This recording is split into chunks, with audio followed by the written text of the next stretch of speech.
So like but there's so many people and so much stuff being said and flown around that like you almost immediately have to learn how to sift through the bullshit. And if you don't, you just end up falling for everything. And Gotcha. and that's just not going to work out. And so like you almost have to like approach it, those types of situations with like a hard amount of skepticism. Or just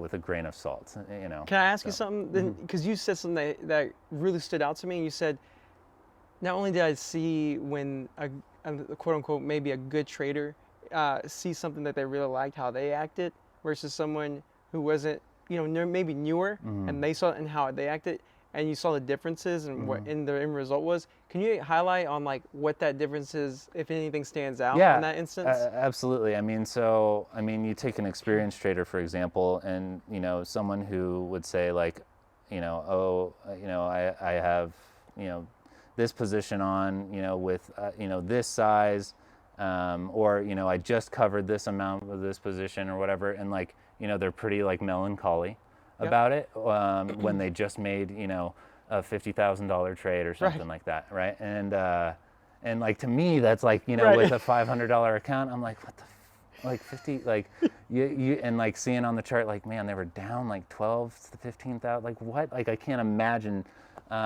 losing that much money. But then like realizing like, okay, these people like aren't affected by this like for some reason. And then you watch a newer trader who is getting obviously like very emotionally built up about like a trade that they see, and they impulsively just like get in without like, oh, this is flagging, just get in no matter what, and not really like having like a good like basis behind their trade, or a good thesis behind their trade, or they just seem to be completely blinded by a rush of excitement, and so excitement is like one of the number one killer, at least for me, in approaching any trade.